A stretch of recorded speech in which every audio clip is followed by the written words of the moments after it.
윤태권 실장 어서 오세요. 네, 안녕하세요. 더불어민주당이 오늘 1호 영입 인재를 발표했죠. 예, 맞습니다. 최혜영 장애인식 개선교육센터 이사장 40세고 본인이 장애인이고 여성이에요. 예. 그러니까 민주당 영입 인재 1호 키워드는 청년, 여성, 장애인이죠. 그렇죠. 예. 네. 애초에는 며칠 전부터 이런 말이 돌았어요. 이 남자다. 이 남자가 무명의 20대 남성을 이 남자라 그러거든요. 예. 1호로 내세울 거다. 이게 좀 연막이었던 것 같아요. 그러니까 물론 이제 20대 남성이 지금 여권의 취약층이거든요. 예. 여성하고 남성하고 그 지지율 차이가 되게 많이 납니다. 이쪽은 뭐 한 2호 내지 3호쯤으로 나오겠죠. 네. 네. 어쨌든 영입 인재 이제 신호탄이 쏴진 거죠. 맞습니다. 그간 민주당에도 한 차관급 정도 되는 인사들의 입당 행사들은 꽤 있었어요. 뭐 직전까지 이제 국토부 차관 지낸 사람, 뭐 관세청장 지낸 사람 이런 사람들이 있었고 그 사람들이 이제 특정 지역에 선거를 준비한다면서 국회 인사도 시키고 그랬습니다.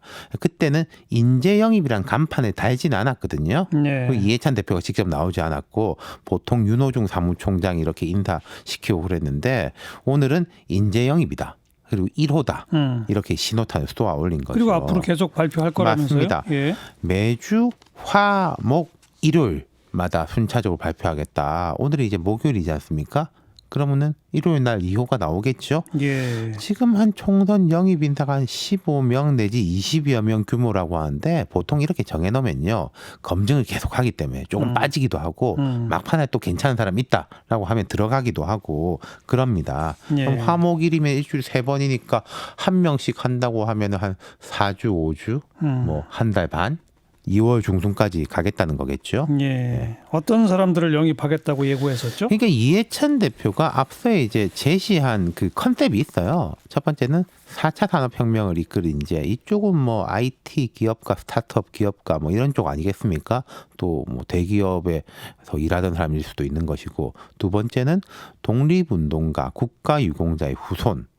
근데 이제 후손만으로는 안 될 것이고 뭐 다른 컨셉과 겹치는 게 있겠죠. 예. 그럼 세 번째가 통상적으로 우리가 말했던 전문가들, 경제, 외교, 안보 전문가, 그리고 청년, 장애인, 여성을 꼽았죠. 예. 그중에서 오늘은 청년, 장애인, 여성 이렇게 나온 거고요. 한국당도 한번 발표했었는데 그 벌써 한참 됐어요. 맞아요. 그때 이제 박완주 전 대장 때문에 결국 이분은 또 이제 영입 명단에서 빠졌습니다만은 초점이 흐트러졌었죠. 그랬죠. 그게 좀 흐름이 끊겼어요. 한국당은. 예. 민주당도 당초 총선 일정 감안해가지고 한 원래 12월 중순쯤 인재 영입 발표 계획했지만 그 패스트트랙하고 최근 전국 때문에 좀 지연됐어요. 하지만 더 이상 미룰 수는 없다. 연내 시작해야 되겠다라고 해가지고 오늘 발표를 했다는 거예요. 예. 오늘 발표한 그 1호 영입 인사는 비례대표로 나가는 거겠죠? 오늘 이제 민주당에서는 확정되지 않았다 이렇게 말을 했습니다. 근데 이제 최혜영 이사장이 발레리나의 꿈을 키우던 2003년에 교통사고로 인한 사지마비 척수장애 판정을 받았고 오늘 행사에도 휠체어를 타고 나왔는데 현실적으로 지역구 출마는 좀 쉽지가 않을 거예요. 예. 그런 말씀하셨다시피 이제 비례대표인데 근데 문제는 지금 선거법이 개정된다면은 뭐 비례민주당 이런 게 생기지 않는다면야 민주당은 연동형 쪽에서는 비례를 거의 기대하기 힘들고 병립형 17명 가운데 기대를 하게 되는데 그렇죠. 만약 한 40% 상회 하더라도 근데 이 40% 상회도 현실적으로 어려운 게 이 연동형이 되면은 민주당에 대한 기대 수준이 떨어지기 때문에 비례에 대해서는 예. 이 득표율이 낮을 수도 있어요. 그렇죠. 어쨌든 되게 많이 나온다라고 우리가 가정해 봤을 때 7석 평소 같았으면 한 5, 6석 정도거든요. 예. 그게 최대치인데 그럼 영입 인재 중에서 아까 제가 말씀드린 뭐 경제, 외교, 안보 전문가, 뭐 IT 전문가 이런 사람들은 막 유명한 사람들도 있을 수 있지 않습니까? 그렇죠.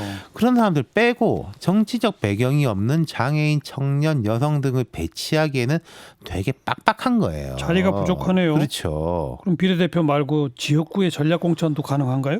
그게 가능하겠지만 근데 이 전략 공천이라는 것은 경선의 문을 통과시켜 주는 것이지 이게 당선을 담보하는 건 아니지 않습니까? 그렇죠. 물론 꽃가마를 태워주면 좀 유리한 건 있겠지만은 한 민주당 초강세 지역이라고 할 만한 곳에 대해서는 그런 식의 이제 배치의 고민이 있을 거예요. 그렇겠네요. 예. 어쨌든 지금 이제 더불어민주당은 시작했고 자유한국당은 한번 하려다가 분위기 좀 이상했다가 다시 또 한다는 할 거죠. 겁니다. 예, 예.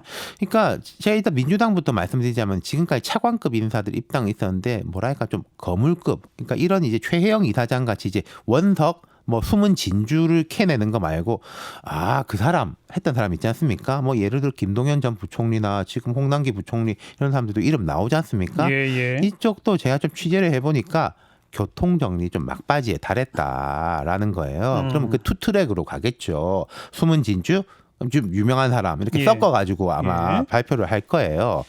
그리고 한국당도 그런 쪽으로 진도를 나갈 겁니다. 근데 이 한국당은 방향이 하나 더 있는 게 그 뭐 보수 통합 쪽에 대한 것도 있고 그렇죠. 어쨌든 한국당도 그렇고 민주당도 그렇고 이제는 총선 앞으로다라는 겁니다. 한국당 같은 경우에는 지난 24일 그제 인재영입위원회를 새로 꾸렸어요. 그러니까 예. 그 1차 인재영입이 이제 좀 어그러졌으니까 새로 한다 이런 거겠죠.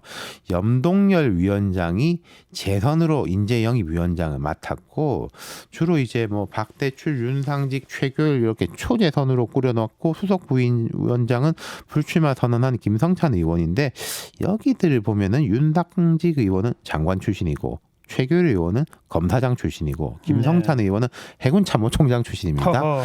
높은 분들은 많아요. 그러네요. 이쪽을 보면은 한국당 인재 영입위는 하지만 말은 청년 여성을 중심으로 한 국민 속에 차별화된 인재 영입으로 국민 감동을 선사해 나갈 것이다 이렇게 설명을 했고 이쪽도 지금 30-40% 뭐 50%까지 배치 이런 말을 했고 한국당 인재 영입하기 약간 더 쉬운 게 있습니다. 초강세 지역이 많잖아요. 대구 경북. 그렇죠. 예. 그런 쪽에다가 배치를 하면 비례대표 아니래도 좀 다시 그런 효과를 노릴 수 있는 건 있죠. 이제 양당이 경쟁하듯이 발표할 텐데 평가해봐야죠. 그렇죠. 예, 이런 좀 선순환 경쟁이 되길 바랍니다. 수고하셨어요. 네. 윤태곤 실장이었어요.